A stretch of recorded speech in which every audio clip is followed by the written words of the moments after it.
Hello guys, today we're going to read Diary of a Wimpy Kid, The Ugly Truth by Jeff Kinney, and I'm here with Piggy.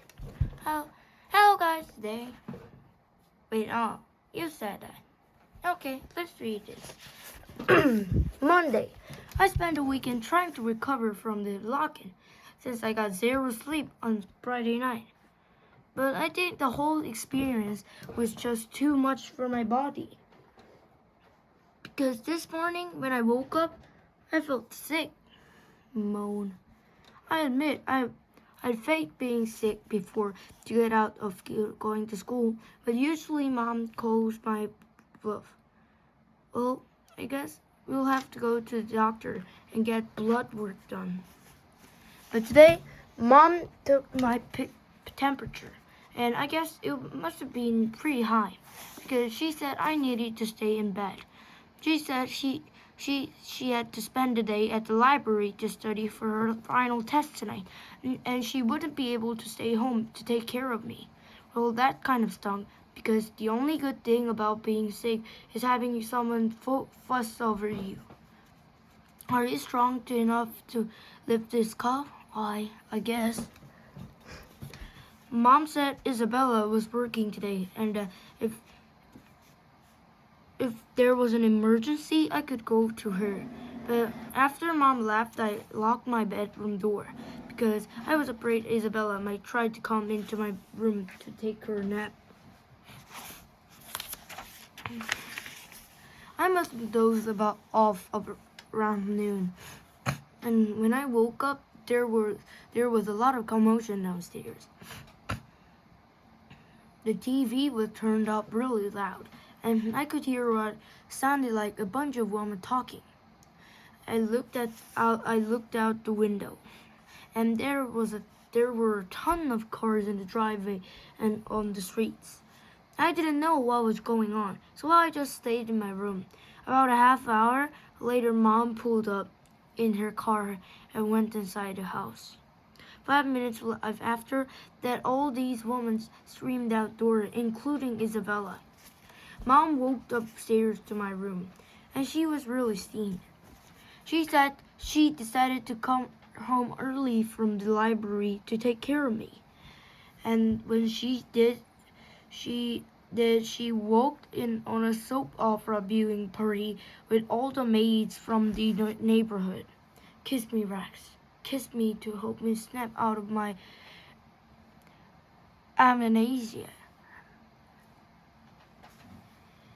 Tonight, Mom had another house meeting and said that Isabella's service would no longer be required, and that we were all going to have to pitch in around the house. I was happy to hear that because now I can stop checking my bed for pantyhose sauce. Tuesday. When I got to school today, Raleigh was waiting by my locker, and he had a huge smile on his face. Then I noticed he had a big pimple right in the middle of his forehead. Most people would have stayed home from school if they had a zit like that. But here's what Raleigh said. My mom says I'm becoming a man. Well, that really irked me for some reason, but that wasn't the end for it. Later on the day, I saw Raleigh hanging out near the older kids' lockers, so I guess he thinks just because he got a pimple, he's part of their club or something. Sup, fellas? I think it's really pathetic to Raleigh's trying to impress people with this stupid zit. And believe me, I'm not jealous or anything, but this is a kid who still sleeps with a pile of stuffed animals every night. So it doesn't make any sense that he would get his first pimple before I got mine. I will say the whole episode has got me thinking. I've been waiting to hit my growth spurt or at least start growing some facial hair, but things have been kind of slow going.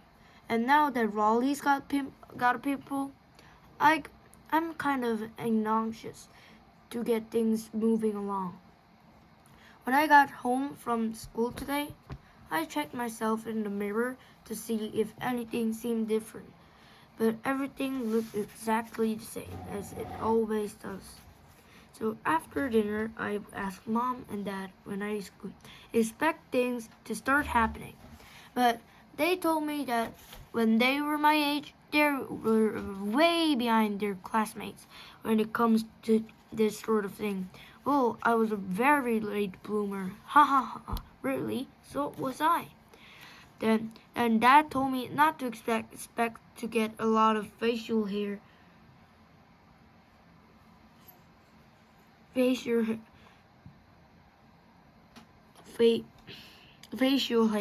even when I'm an adult, because he's a grown man and he only needs to shave once or twice a week. Well, that was some really bad news. In this country, you're always saying you can grow up and be anything you want, but now I realize that's not true. I can name at least half a dozen jobs I can never have if I can't grow a beard or a mustache, or at least some decent stuff. Magician, pirate, lumberjack, artist, cop, criminal. Wednesday. Today was day 2 of Raleigh's pimple, and he was walking around with his hair parted like a curtain, so everyone could get an eyeful of his jit. I couldn't really take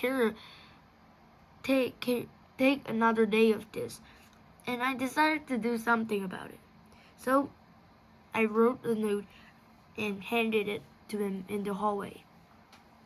Dear Raleigh, nobody likes your jit. Signed, the girls. And I'm happy to say my note did the trick. Shoot. But right before lunchtime, something totally crazy happened. Our class was heading to the cafeteria, and when we walked through the hallway where the older kids had their lockers, Jordan Jury was standing there with a few of his friends. Jordan stopped us and said, "Hey dudes, you're invited to my party." I couldn't believe it. Like I said before, Jordan Jury's parties are legendary. Glurt, glurt, glurt. Swoosh, squirt. Yay! But the best thing about Jordan Jury's parties is that there are girls in there, which means his parties are totally different from the kind I usually get invited to. The point is, this is a real party we're talking about, and not like the lock-in, where there were a million chaperones running the show. I have no idea why Jordan Jury invited me and Raleigh to his party. It couldn't be my math book or Raleigh's zit or both. But it was pretty clear that he thought me and Raleigh were friends, and that the invitation was a package deal. And I didn't want to do anything that might change his mind. We accept. I can definitely pretend I'm friends with Raleigh for one night if it means I get to play spin the bottle with a bunch of girls who are a whole grade ahead of me. It landed right between you two, and I guess you'll have to kiss both of us. Thursday. You'll never believe this, but Mom's not letting me go to Jordan Jury's party. And it's not because it's a boy-girl party or because a bunch of older kids are going to be there. It's because Uncle Gary's wedding is this weekend. This has got to be some kind of world record for bad timing. And I begged Mom to let me stay at home and go to the party, and she wouldn't budge. Even after I promised I'd go to Uncle Gary's next wedding. Mom said I can't skip it, because I'm in the wedding party and I can't let Uncle Gary down. The thing is, I had been in Uncle Gary's wedding party every single time, and I'll tell you exactly how that's gonna go. Uncle Gary's gonna ask me to be a reader.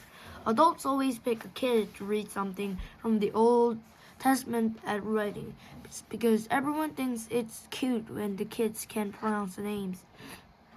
And then Ezekiel said to Ziggy, what? How darling. I knew Mom wasn't gonna change her mind, so I didn't spend a lot of time trying to fight it. I just went up to my room and called Raleigh. I told Raleigh I couldn't go to the party, so he couldn't really go either. I explained that it wouldn't be fair for him to go while I was stuck at my uncle's wedding.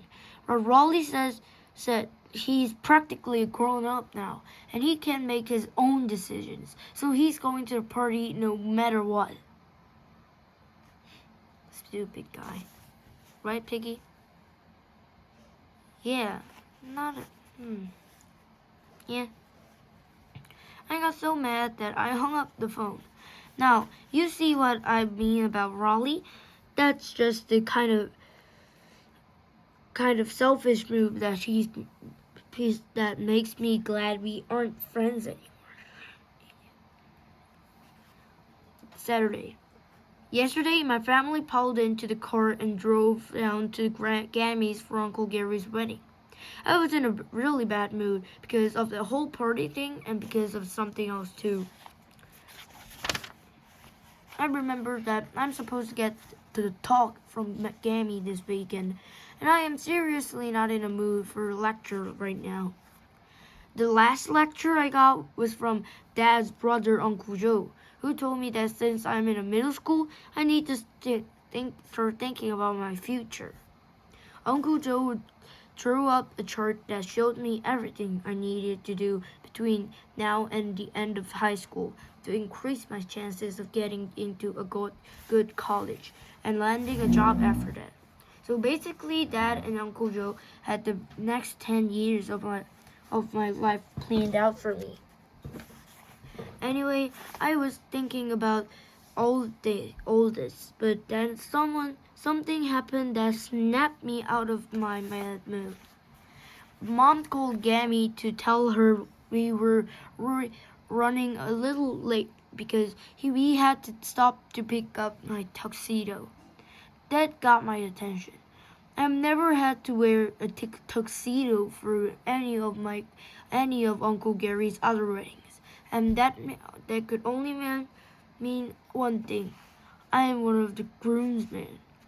The night before the wedding, the groomsman drew the guy who was getting married a really wild party. I've seen enough cable TV to know that's something I definitely want to be a part of. I actually felt a little bad for Roderick because that meant he got passed over. But I figured I could take some pictures of the party so he could see everything he missed. Mostly though, I felt happy because while Raleigh's at some lame middle school party, I'm gonna be riding in a limo and having the time of my life. So we'll see who's a man after this weekend. And as a bonus, at the wedding, I'll be paired up with one of the bridesmaids. I'm just crossing my fingers that Sonia has some cute friends. On the way to Grammy's house, Mom made me promise that I wouldn't swipe away my relatives' kisses because she said it's rude. But I can't really help it. When some aunt or cousin gives me a wet kiss on my cheek, I started thinking about my bacteria multiplying on my face, and I got all twitchy. The last time we went to Gammy's, I brought some of my antibacterial wipes with me to take care of the problem. Wipe. But I promised Mom and I wouldn't wipe my any kisses this time around. And I shouldn't have even done that because the first person to greet us was Aunt Dorothy, who always kisses me full on the lips. As soon as I was out of Mom's sight, so I went straight for the thing that I could find to wipe my face. Scrub. Most of the family was already at Gammy's house by the time we got there. It would take me forever to describe every single person who was there, so I'll just stick with the highlights. My cousin Benji was there with his parents, Aunt Patricia and Uncle Tony. The last time I saw Benji, he could only say 2 words. No! And shut up! Benji can speak in full sentences now, and his parents says he's reading chapter books. But I wouldn't be bragging if my son could read and still wasn't party trained. Great Uncle Arthur was in the den, sitting in the recliner in front of the TV. I don't think I've ever had an actual conversation with Great Aunt Arthur, because all he does is grunt and make these random sounds. He stayed with us on Thanksgiving weekend, and it was like that the whole time. Murph.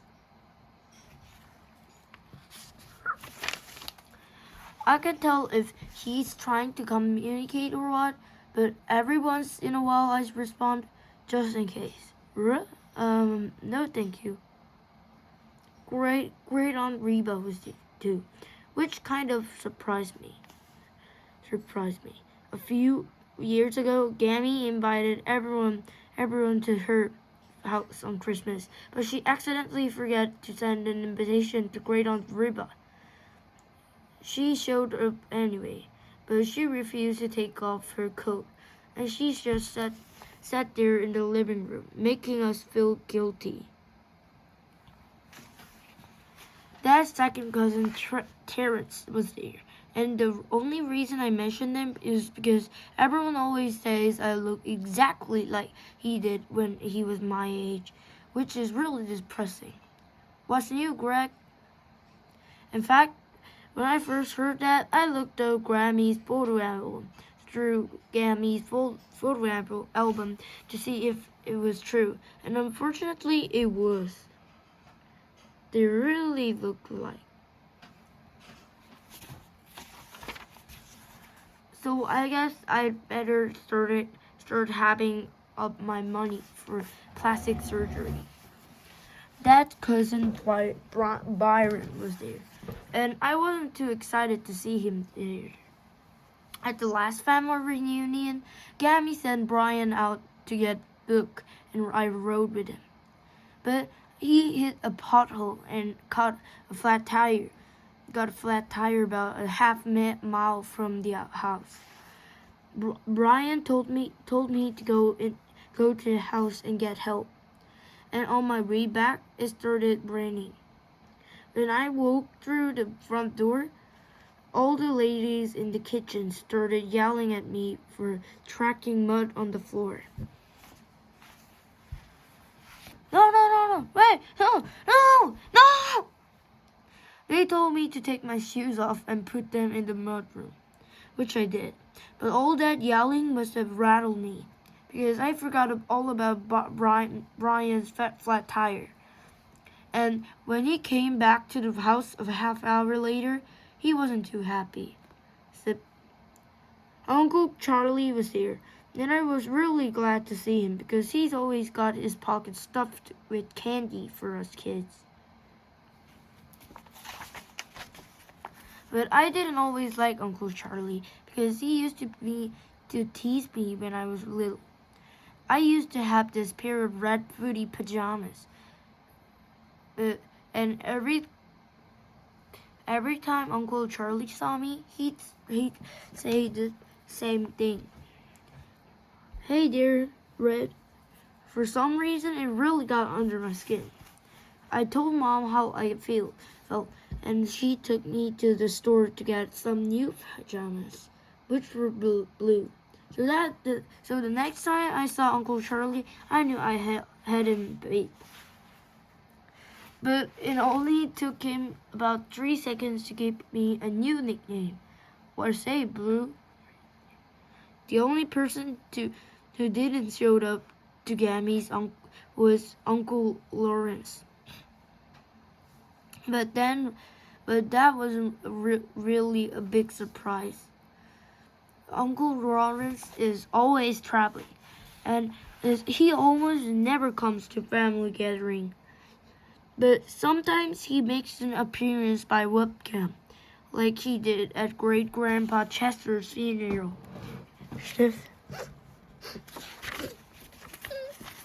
The last people to arrive were Uncle Gary and his fiancée, Sonia. She seemed nice enough, and I guess they're pretty crazy about each other from the way we're acting. Unfortunately, I had to sit right next to them at the dinner table and find out her first head. Kiss, smooch. Dad told us on the way down that Sonia was kind of sensitive about that fact that Uncle Gary was married before, so we shouldn't bring it up. Apparently, Sonia told Uncle Gary that he was gonna have to get the tattoo on his left arm removed because it has his last wife's name on it, Lydia.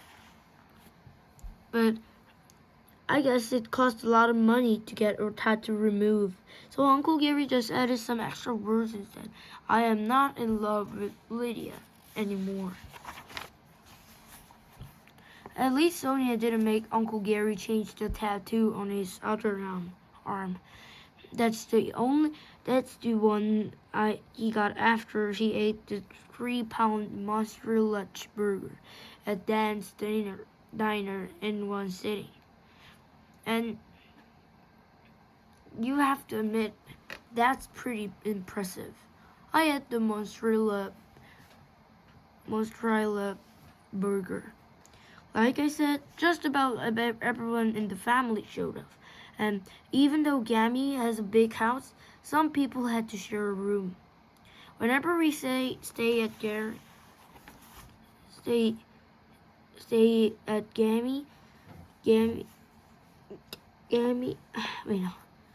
Whenever we stay at Gammy's, I always get grouped with the people Gammy calls the bachelors, which means every male who's not married yet. The bachelors. This is not a group I'm really eager to share a room with, especially since there are only 2 beds in Gammy's guest room. That means some of us has to double up and the rest has to sleep on the floor. Man, your feet are cold. Uncle Gary, Benji, and who is this? Wait, I'm gonna find it. Uncle Arthur, Roderick, and Uncle, who is this? Wait. He was Uncle Terrence, and I don't know who he is, but maybe, yeah, he showed up in here. And this is Uncle Charlie. I don't know him. Manny, some weird kid, and another kid, and Benji. Yeah.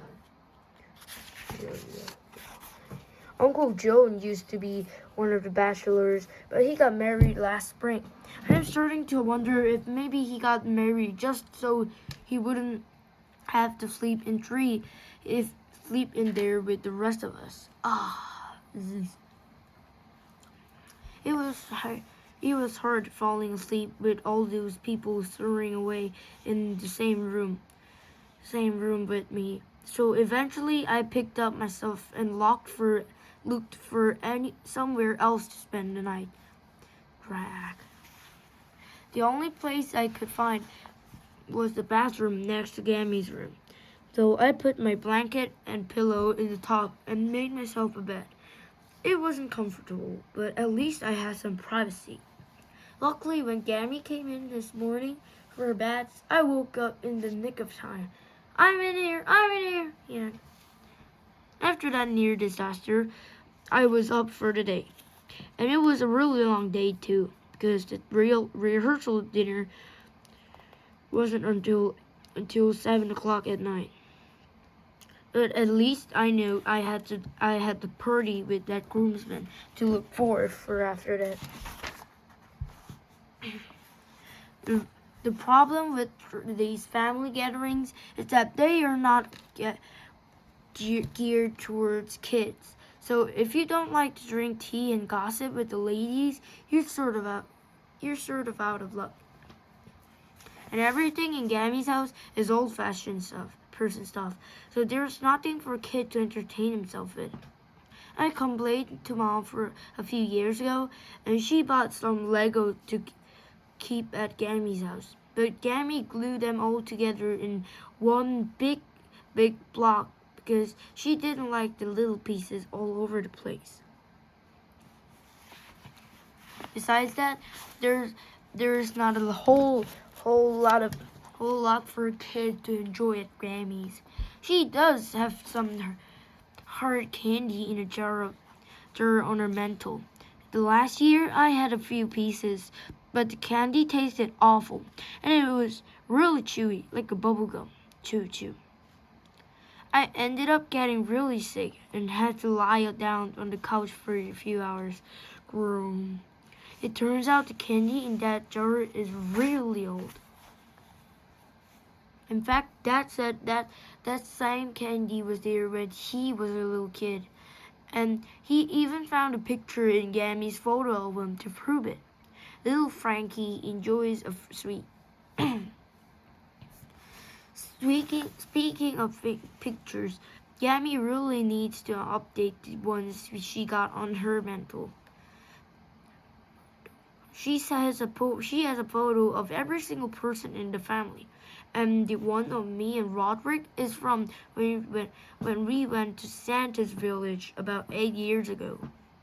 I keep meaning to throw the picture away when no one's looking, but because that's just the kind of thing that'll crop up when they do my celebrity biography later on. All the furniture in Gammy's house is old too, and apparently it's really valuable. I'm sure there's gonna be a big fight over who gets that one Gammy gets what once Gammy passed away. In fact, people had already started putting sticky notes on the furniture to get a head start.